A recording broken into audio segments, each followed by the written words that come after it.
Hi, and welcome to this module on traditional over-the-counter medication for migraine, and also setting up a communication plan.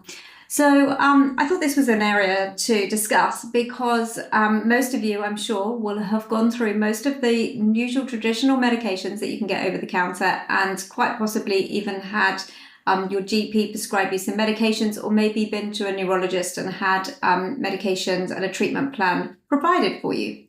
So you can have varying success with them, but it's always really good to kind of understand what is the medication doing, why it then, if it is helped you, what the mode of action is. And if they haven't helped you, understand that mode of action to maybe understand if it was an area that potentially your body doesn't need support with. So over-the-counter medications in the UK, they can range from pain relievers, so they're your usual paracetamol, ibuprofen, and usual NZ type medication. It's really, I've detailed each one of these, and it's really good to understand that what are the pros and cons of taking these. And honestly, when you're in a migraine attack, you just want that migraine to go away. But where you are becoming heavily reliant on, for example, using NSAIDs and ibuprofen, for example, this can have a negative impact not only in rebound migraines, but also on things like the gut, because they're really hard on the gut. Many people don't realize this, and you can end up with situations where you've got gut issues, ulcerations, and more. So it is worth being mindful of that. And also worth knowing how you can kind of support yourself and protect yourself. But hopefully with this program, we're going to be ensuring that you're becoming less dependent on these types of medications, so that you don't need to use them as often, or if not at all. So other things like anti-sickness medications, obviously when you do have a migraine, you can be very nauseated, and products such as Migrelief can be really helpful for some, but then others it actually can make things worse. And I tried those once, and it certainly made me worse.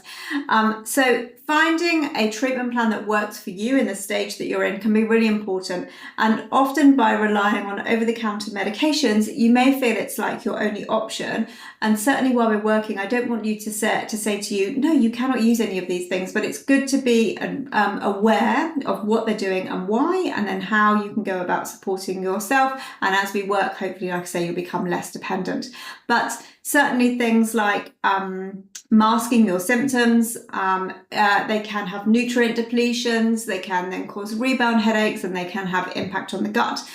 These are all things that I want you to be aware of when you are using them.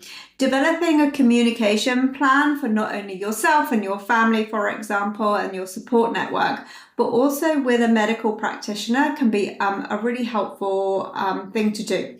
So if you're in a very, very chronic stage of migraine, and something where, like I was, where I was literally bedbound and wasn't able to function, having a communication plan with a healthcare practitioner so that you can understand that maybe you do actually need some rescue medication at that point to break the cycle. Because often with migraine, we can get into a cycle that is just so strong that you end up going round and round in a circle and you can't get out of it. And so therefore, sometimes preventative migraine medication, in order to calm the brain signaling, can be helpful to break the cycle. And it doesn't necessarily always need to be long-term, but again, be mindful of things like nutrient depletions, the mode of action that it's having. And, this is where I like to work one-to-one with people, so that we can ensure that we're not going against your medications with the natural things that we're putting in place. Because just because something is herbal or natural, for example, doesn't mean that it's without its own pros and cons, for example, because it's acting in the same way a medication would, because it has to be powerful and therapeutic in order to do so. But we want to make sure that you are safe. So please always contact for a one-to-one consultation or consult with your medical practitioner. Having a plan in place as well can be helpful to take away the stress for when these situations do occur, and then you can prepare for those emergency situations if you have an awful migraine that strikes. So I hope they find this helpful, and I will see you in the next module.